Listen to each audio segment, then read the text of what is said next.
everyone, welcome back once again to After the Credits. So this week I'm getting around to seeing some movies that have been out for a little while in the theaters. They've actually been out of the theater for a little bit, but I went over to the Dollar Theater today and they just happened to be playing, so I figured what the hell, I'll check them out. They were on my list of things to watch this year that I ended up missing. Today's mostly because it was in and out of the theater within like a week.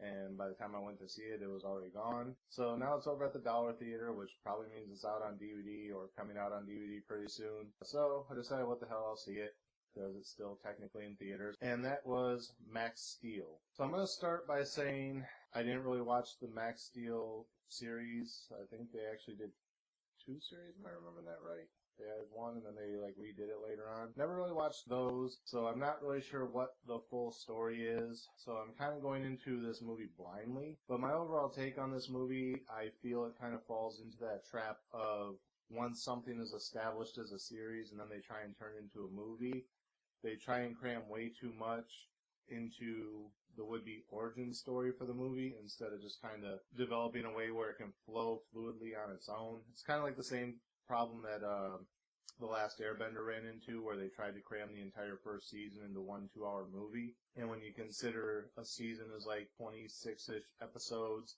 half hour each, that's several hours that we establish this opening narration of the first season in a television series. And then to try and pack all that down into 90 minutes just doesn't exactly work, and I feel that's kind of what they ran into here.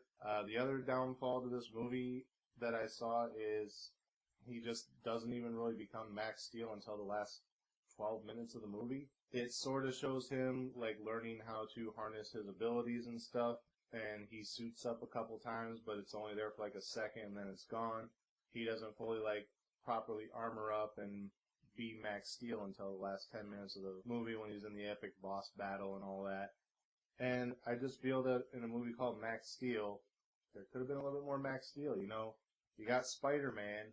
You don't spend 85 minutes building up Peter Parker developing these powers and then just have him finally put on the suit at the last 5 minutes of the movie. Even back in the Sam Raimi Spider-Man movies, it was only the first 10, 20 minutes where he was learning his powers and had the cheap suit and then went to the full-on suit.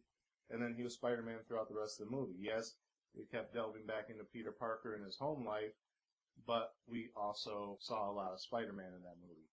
And with Max Steel here, he doesn't have any confrontation throughout the movie to build up to the epic climax that they were going for. Overall, what happens in the movie is Max's father was, I guess, a scientist or something in this small town, and his father died during it was either a lab accident or a freak storm. They're not sure which actually happened. So then Max's mother moved them around a lot from place to place, so Max is one of those kind of military brats almost, but he's not of military family.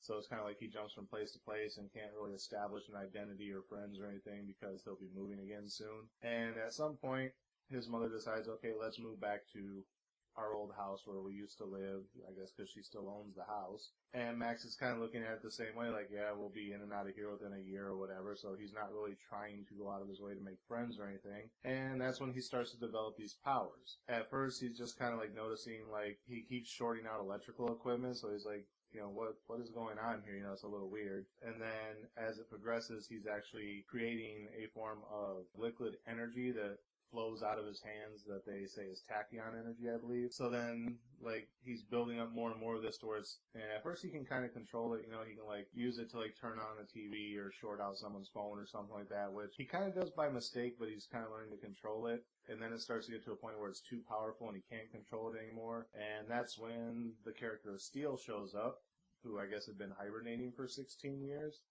But now that Max has all this energy flowing through him, Steel shows up, and what Steel is his species of alien is like a parasite, and they feed off tachyon energy for someone like Max who builds up all this tachyon energy, and once it's to the point where he can't control it, he's on the verge of technically exploding, like he would have physically exploded. The parasite of Steel latches onto him and basically sucks down all the excess tachyon energy so he doesn't explode. And then they kind of learn to work like a symbiotic relationship where they work together, and Steel helps him keep his tachyon surges under control, while at the same time helping him develop his skills, I guess, and harness his powers to use them better. So basically, Steel kind of handles the workload of everything, and all he gets out of it is like a free meal. Is what it basically sounds like, because Max really doesn't offer anything back to this symbiotic relationship other than, yeah, here, you can eat off my body. So then Steel is like, if we can synchronize our thoughts and everything, get on the same page with like fighting strategies and things, we can actually become, more powerful. And he kind of shows him like, and he attaches to him real quick and they suit up for like a brief second and then the suit's gone. And Max is like, what was that? And he's like, that's what happens when we work together. He goes, well, why did it go away? He goes, because we weren't in sync. And that's kind of the rest of this movie, is it plays out with them trying to sync up better, but every time they go into the suit, they're only in it for like a second, and then they're like differing. Like one wants to go one way, one wants to go the other, and suddenly they're out of the suit. But by the end, they finally decide to start working together. The suit comes on. There's the big bad that's revealed kind of out of nowhere. It's like, oh yeah, by the way, this guy is the bad guy, and doesn't really make a whole lot of sense. I mean, they explain his backstory through a monologue at the end, and just like that whole reveal is kind of like, well, obviously it was going to be him, but there was really no setup for it. It's like they tried to shoehorn in a lot of setup in the last 10 minutes, and it just, I don't know, kind of fell flat with me. Again, where you have a television series, you can kind of relay that backstory. You can make that slight reveal at the end of like the first or second episode, and then slowly build that family friend might not be what he seems until the final reveal that he's not what he seems and he's actually the big bad all along comes in like at the end of the first season or towards the start of the second season. Here they're just kind of, oh yeah, by the way, here's all this stuff in the last 10 minutes. Like I said, I've never watched the series, but I kind of figured that would be how it went because it was a fairly popular series. But overall, I just feel that this suffered from that affliction of they try and cram like an entire series into 90 minutes, basically the equivalent of 3 episodes, for the course of like a 4-season, 26 episodes per season, half-hour per episode story arc. They try and cram it into basically the equivalent of 3 episodes, and that just doesn't work. You have to restructure it all. And that's what a lot of these people seem to fail at. That's why TV shows that are based off of movies tend to do better, because you've had the movie adaptation and now you're expanding that universe through the series, where with going the opposite way, you run into these problems. So I can understand why it's been labeled a box office flop or a commercial failure, whatever terminology you want to use, but it had potential to it. It needed to not be what it was. I don't really know how else to say it other than that. So what would I give as far as a star rating? 1.5, I guess. I really hate to put it that low, but I can't justify giving it a 2.